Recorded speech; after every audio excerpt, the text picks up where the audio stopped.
Davlat hokimlari umuman javob bermagan. Shunday yuzaki yordashgan. Ota-onalar tashkil ham aytildi bu narsa. Jazo chorasi ko'rsaling bo'lmaydimi? O'zgardi. Bu degani puli bor, yana o'zini tuzaveradi, oddiy xalqni yana nafrat qiladi. Lekin siz Senatda shu narsani xolis o'tishiga kafolat bera olasizmi? Bera olmaysiz.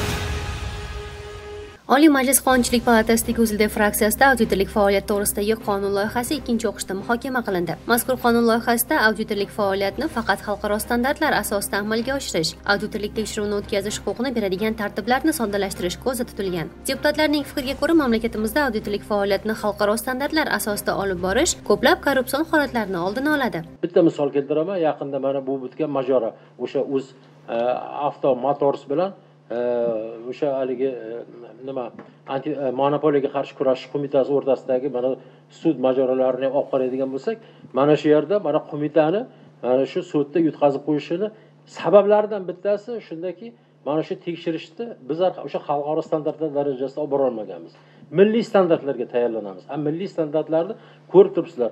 Xohlagan tajribali buxgalter bitta tashkilotga borib, sizda uni kerak bo'lsa balansini bu tomonga ham ag'darib berish imkoniyatiga ega. Bu sir emas bu narsa. Bugun biz bu qonunni qanchalik tezroq qabul qiladigan bo'lsak, salbiy holatlarni bartaraf etish masalalariga ham o'zining hissasini qo'shgan bo'ladi. Shundan kelib chiqib, ham auditorlik faoliyati, ham tadbirkorlik subyektlari manfaatlarini inobatga olgan holda, o'zida fraksiyasi deputatlari qonun loyihasining ko'plab moddalariga o'z e'tirozlarini bildirishdi. Tadbirkorlarga qarshi bitta katta modda ketyapti.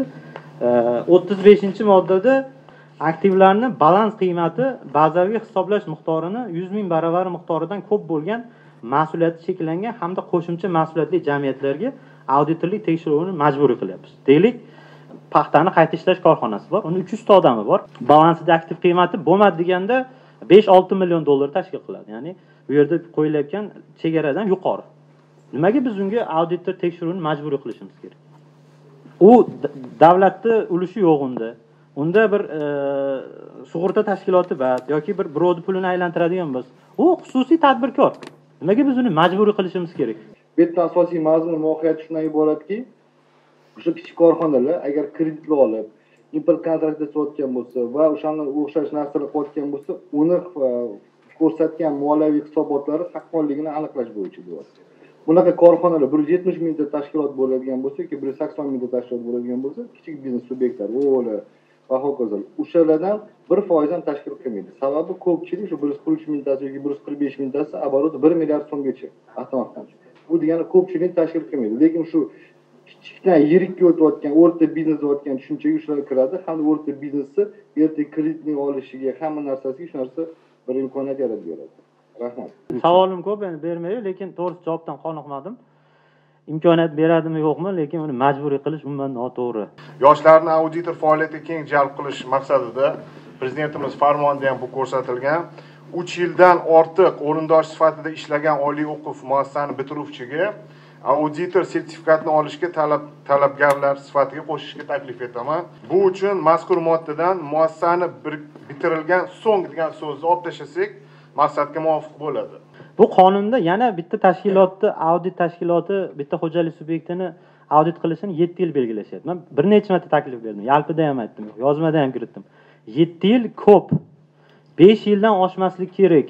Bizda o'zi o'zbekchilikda odam 2 yilda xudo andov ketadi. Sizlar yana bitta tashkilotni 7 yilgacha audit qilishga ruxsat beryapsizlar. Mana shu savolingiz to'g'ri. Men ham sizning fikringizga 100% qo'shilgan bo'lardim. Lekin hukumat bu taklifni kirityapti. Shuning uchun biz juda ko'p ishchi guruh bilan tortishdik, hukumat tomonidan tuzilgan.